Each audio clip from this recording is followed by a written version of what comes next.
It's my pleasure to welcome you all here this morning, and especially to welcome you to what I hope will be a very informative day. We are blessed with an extraordinary lineup of speakers to walk us through some interesting problems for those of us that work in the area of language impairments in children, or more broadly, are continually fascinated by how it is that the human brain gets us into language and keeps us in that happy space for such a long time. So my remarks here are in the spirit of queuing up what is to follow. The title that I'm working with here is Language Impairment Alone or in Company, where the company is with other forms of conditions that would influence language impairment. And I'm going to cue it up as a day where we learn about the value of comparative research, where comparative research is across different manifestations of language impairments in different groups. So it's in the context of current debates about diagnostic categories. And many of you in the room probably know that there's been a couple of related animated dialogues in the world of science recently. One of them has to do with the DSM-5 and how communication disorder diagnostic categories were brought into the newest edition of the DSM, the Diagnostic Manual.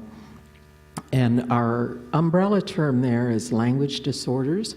It covers all language disorders with or without concomitant conditions. That means that a notion like specific language impairment is embraced under language disorders writ broadly, and that means that this diagnostic condition is under discussion again. It has been before and probably will be again. At the same time, the notion of autism language disorders are under discussion again. Maybe we should say ongoing for all of these. The issue of the social underpinnings and possible overlap with language impairments are under ongoing discussion again and again. The issue of shared pathways with other conditions has, I think, a newly relevant status in our dialogues here, because, among other things, it's due to treatment decisions to be made, and we're going to hear more about that during the day. But it is certainly also under a new perspective given the ongoing genetics investigations that are underway in our current state of science. We're also going to hear more about the outcomes of cochlear implants in young children, because they raise new and very interesting questions about the sources of individual differences in language acquisition, which arguably is at the core of what all of this is about, what accounts for the sources of individual differences. So the consideration of the value of group comparisons across clinical conditions, let me start or loop back to that notion of language disorders. There is a special issue of the International Journal of Language and Communication Disorders that has keynote papers and it has commentaries. There were 2 Americans selected to make commentaries to that discussion. One was Larry Leonard and the other one was myself. And I have chosen a quote from Larry's commentary where he was working on the point of why we need the diagnosis of specific language impairment relative to the broader term language disorders. He posed 2 questions. One of them is, do children with attention deficit hyperactivity disorder, ADHD, and a language impairment have the same language profile or the same source of language difficulty as children with SLI? The other question was, do children with autism spectrum disorder, ASD, and a language impairment have the same language profile or the same source of language difficulty as children with SLI? So he also posed another rendering of these 2 questions. Do children with attention deficit hyperactivity disorder, ADHD, and a language impairment have the same language profile or the same source of language difficulty as children with language disorders? Well, you can see that it becomes a little bit of a vacuous way to mount the comparison if we're working with the broad definition of language disorders. The same sort of awkwardness happens when you drop in a different disorder, such as ASD. So his point, which turned out to be something that I read long after the speakers had been selected and agreed to come to today's event, but I thought his point works well in the context of what we're going to hear the rest of the day, that the SLI comparison, it isn't the only one to make, of course, but the SLI comparison helps sort out the role of other conditions or circumstances, adding to the risk for language impairment. And it certainly helps us with dimensions of weakness or strengths in language and accurate diagnosis of language impairment. So let me work this theme just a step further now.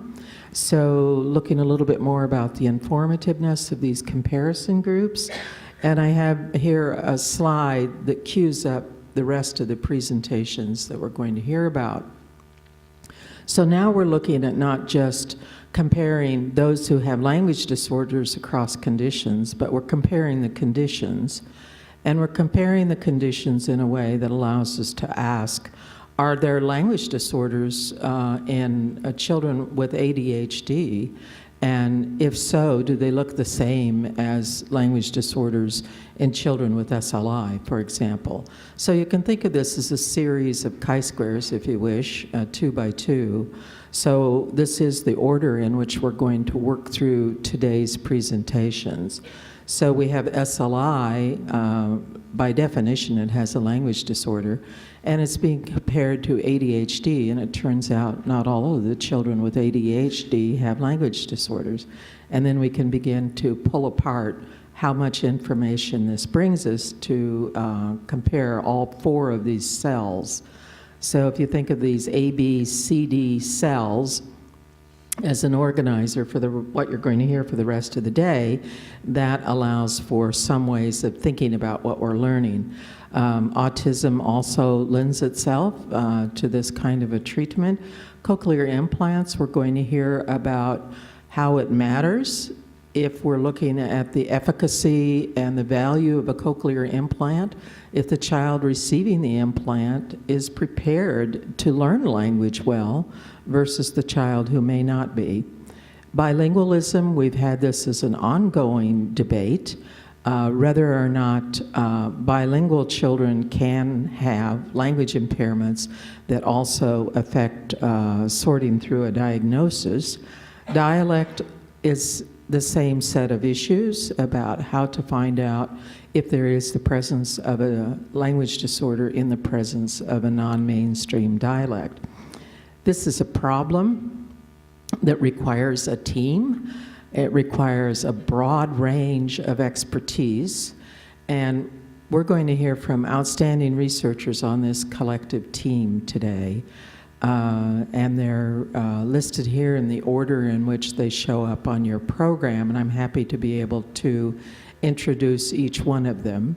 But we will walk through, Sean Redmond will take us through the ADHD comparison, Helen Teger-Flussberg will take us through the autism comparison, John Naparko is going to cue us up on, he is a surgeon who has been heavily involved with cochlear implantation for quite some time now, heads a very large research consortium, and is very interested in what the brain is making of the information that the cochlear implant device provides. So he's going to talk us through a little bit of that, to be followed by Ann Geers, who is going to take us into the details of the language acquisition database now that they are compiling from their outcomes of cochlear implant work. We're going to hear from Joanne Parody, who has a long program of investigation of children who are bilingual, beginning with balanced bilingual children in the Montreal area, children learning English and French in a cultural situation that values each of those languages. And she has expanded her work to include children with many different language backgrounds, always keeping her eye on the question of these possible individual differences in the ability to learn a second language as well as a first. And then Jana Etting is going to take us through her very interesting work on Southern American dialect and Southern African American dialect. So this is a program of research that has been exploring these individual differences relative to dialectal variants in a mainstream language. I can't tell you how thrilled I am that they are, each and every one here, to share their work with us, because each of them has been at it and brings a great deal of expertise and perspective to these issues. So I'm just going to cue up some of the research and clinical implications for those of you that are here as mentees. Things to watch for are the main research question, perhaps, is what are we learning about causal pathways for individual differences or risk for language impairments in children? What features of speech and language impairment are involved? How do auditory input and language exposures play a part? What do clinical group comparisons tell us about the extent to which language can be selectively impaired? And on the clinical side, we're looking at questions of how to accurately diagnose language impairments without other conditions or in the presence of other conditions. Everybody here should have picked up on the morphological error between diagnosis and diagnose, one of those wonderful little abstract connections in our vocabulary that goes wonkers when you're working on PowerPoint late at night. Another one is, are there misunderstandings of how related conditions may or may not have risk for language impairments? Are there implications for how best to identify children with language impairments? Are there confusions about the relationships among cognitive and social development and language acquisition, or about the abilities of bilingual or bidialectal children? Are some children overlooked or misunderstood? And how do we adjust treatments to individual differences in language abilities? That's the end of our beginning, and I'm happy now to cue up our first speaker, who will be Sean Redmond, who is a professor at the University of Utah, and he's going to share findings from his program of research on children with SLI, children with ADHD, in all 4 of those ABCD cells. Okay? Thank you for coming.